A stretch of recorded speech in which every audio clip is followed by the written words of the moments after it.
ಇನ್ನು ಭಸ್ತ್ರಿಕಾ ಪ್ರಾಣಾಯಾಮ. ನಿಮ್ಮ ಕೈಗಳನ್ನು ಮೊಣಕಾಲ ಮೇಲಿಡಿ.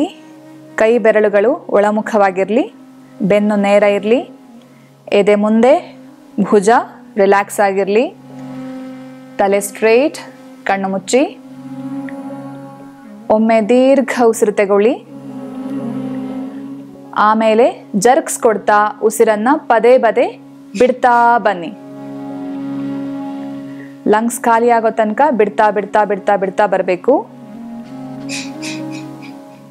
ಆಮೇಲೆ ಪುನಃ ದೀರ್ಘ ಉಸಿರು ತಗೊಳ್ಳಿ.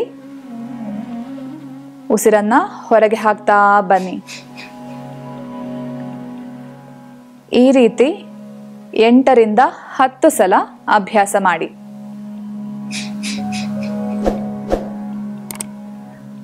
ಈ ಪ್ರಾಣಾಯಾಮ ಮಾಡೋದ್ರಿಂದ ತಲೆಯ ಭಾಗಕ್ಕೆ ರಕ್ತ ಸಂಚಾರ ಸರಿಯಾಗಿ ಆಗುತ್ತೆ, ಮನಸ್ಸು ಹತೋಟಿಗೆ ಬರುತ್ತೆ.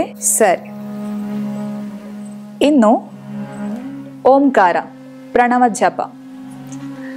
ಪ್ರಣವ ಜಪ 2 ಕೈಗಳನ್ನ ಚಿನ್ಮುದ್ರೆಯಲ್ಲಿ ಇಟ್ಕೊಳ್ಳಿ. ಸೊಂಟ ನೇರ ಇರಲಿ. ನಿಮ್ಮ ಫೇಶಿಯಲ್ ಮಸಲ್ಸ್ ಫ್ರೀ ಆಗಿರಬೇಕು, ರಿಲ್ಯಾಕ್ಸ್ ಆಗಿರಬೇಕು.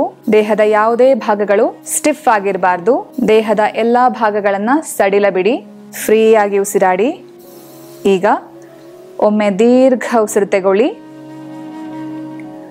ಆಮೇಲೆ ಓಂ ಹೇಳ್ತಾ ಬನ್ನಿ.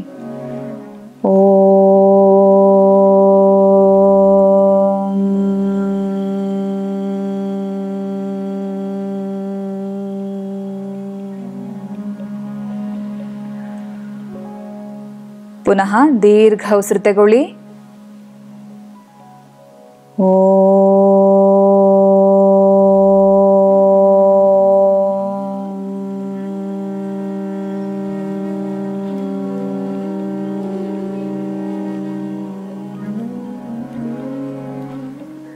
ದೀರ್ಘ ಉಸಿರು ತಗೊಳ್ಳಿ.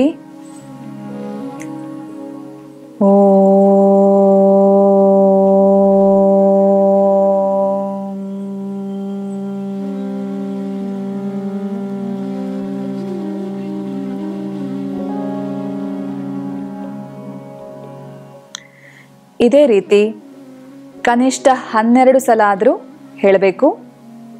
ಇದಕ್ಕಿಂತ ಜಾಸ್ತಿ ಮಾಡೋದಕ್ಕೆ ಆಗೋದಿದ್ರೆ ಮಾಡಬಹುದು. 24 ಸಲ ಅಥವಾ 48 ಸಲ ನಿಮಗೆ ಎಷ್ಟು ಸಾಧ್ಯವೋ ಅಷ್ಟು ಸಲ ಮಾಡಿ. ಪ್ರಣವ ಜಪ ಮಾಡೋದ್ರಿಂದ ಆಂಗ್ಸೈಟಿ ಮತ್ತು ಡಿಪ್ರೆಷನ್ನ ಎಲ್ಲ ಲಕ್ಷಣಗಳಿಗೆ ತುಂಬ ಒಳ್ಳೆಯದಾಗತ್ತೆ. ದಿನನಿತ್ಯ ಅಭ್ಯಾಸ ಮಾಡಿ. ಶುಭವಾಗಲಿ. ನಮಸ್ಕಾರ.